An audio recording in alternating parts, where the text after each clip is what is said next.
I'll just start off. Good to be home, certainly. I was really proud. I told our team I was really proud of them, how they responded after this opening weekend out in Arizona.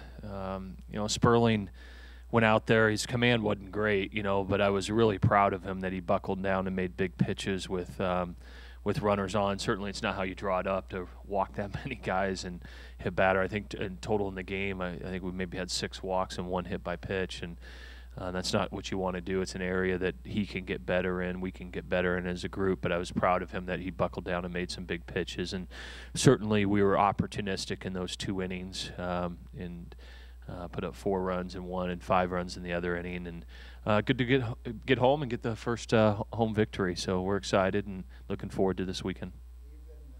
Even knowing the weather forecast, did you have any reservations about playing a game on Tuesday? Yeah.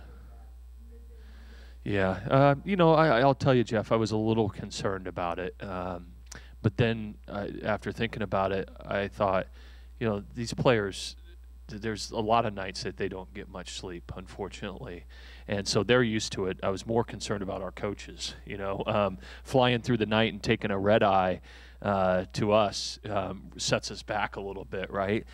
They're young. I didn't think in the end it would impact them. We did end out arriving back just a little bit after 11 a.m. on Monday morning from Arizona, and but it was the right thing to do. VMI's coach wanted to play, and we want to play, and we needed to move it up a day in order to play it. And this is kind of what we do this time of the year, as you know. You got to move the games to do whatever you have to do to get them in.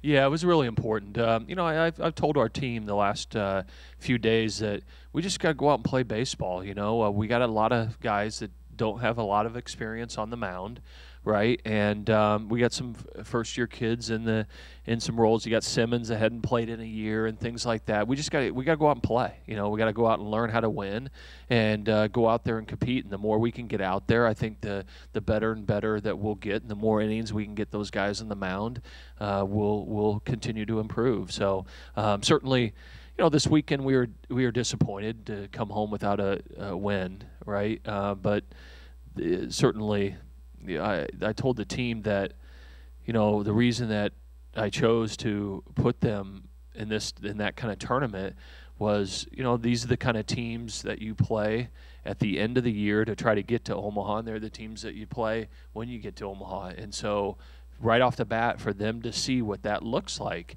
And, the reality is that most of the members of this team, other than a small handful, they haven't experienced the success of a really, really elite level, right, of playing in a super regional, playing in Omaha. They haven't. I mean, Riley Wilson's one of the guys left off the 15 team, so they've got to see it, and they've got to learn, and that's what we're doing.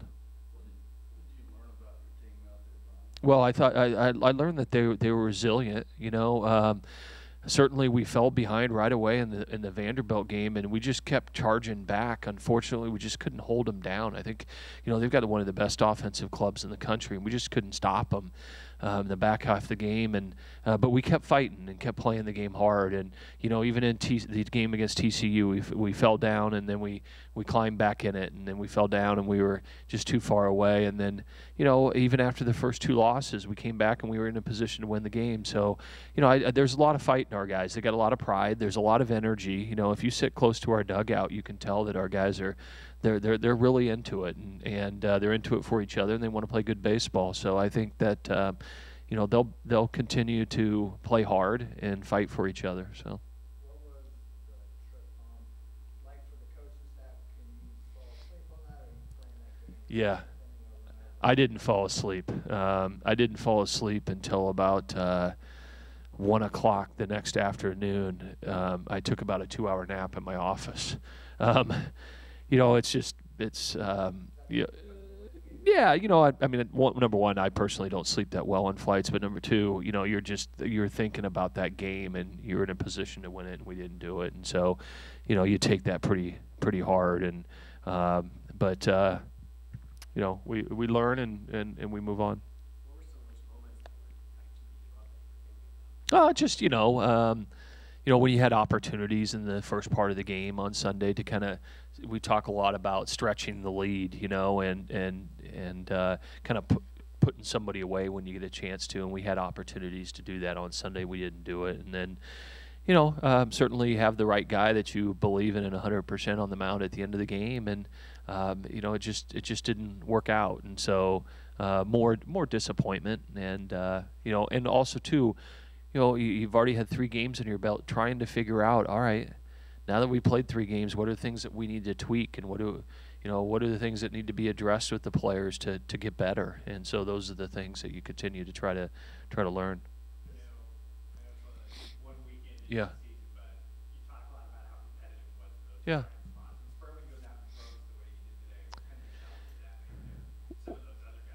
Well, we'll see. I've got confidence in all 3 of those guys that pitched this weekend. I thought Mike Vassell threw the ball pretty well, against a good TCU team.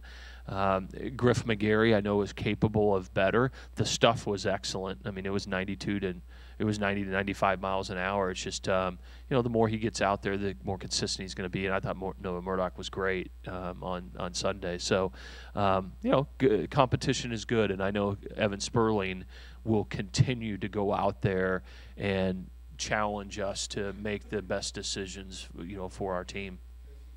Second year in a row opening at home against VMI. Oh, yeah. This is kind of the way the game was supposed to go last year, right? Yeah. That would have been the script. Yeah. Yeah, and if I recall, last year we jumped out to a pretty good lead too, and then they climbed back in the game, and so it's we I think a lot of the years recently we've opened up with them, and it's nice now, Jeff, that the left field line's done, almost done. They just put the sod in the other day, and I know they have it roped off right now, but it's just nice to kind of see the whole ballpark, the kind of finished product. Was it important for Cheston to get out and throw well? Yeah. Yeah, that was a tough inning for him down there in Vanderbilt, against Vanderbilt. We got jumped, and I think he gave up 7 hits, and it was only in about 30 pitches, and so it moved really, really quick, and but he threw today more like he's capable of, and he'll get better every time he's out there. Being out a year, it can be a challenge, and I know our team's got a lot of confidence in him. I think it can be very deep. I think there's a lot of good options. There's a couple of guys that I put in there at the end of this game that we have a lot of confidence in. Drew Hamrock's an exciting young player that we put in behind the plate. Devin Ortiz is a nice player. So, I think there's a number of guys that can get opportunities as we move along here, and hopefully as we learn more about what they're capable of doing in certain situations, we can have opportunities that can impact our team winning a game. Jack Weiler stepped up this weekend and got a couple of nice at-bats for us, and he's somebody that's off the bench that would be a nice left-handed hitter option for us. I know it's still early, but the weekend series for Villanova with the weather forecast, is that something? Yeah. Yeah, well, we're going to look to see what the results of the next 24 hours are, and we'll do whatever we have to do. If that means, playing 2 games on Friday, I don't even know if that's an option, or playing 2 games on Sunday. I did talk to the Villanova coach, and they're willing to almost do anything we've got to do to get the 3 games in. So we'll do everything we can. It doesn't look great on Saturday, but hopefully between the 2 days, Friday and Sunday, we'll be able to get 2 games in one of those days. Yeah, I like Nick Kent. I know he wants to get that big hit. And but he's steady. He's doing a nice job at second base, and he's aggressive. And the more he plays at this level, from an offensive standpoint, he'll continue to improve and get better.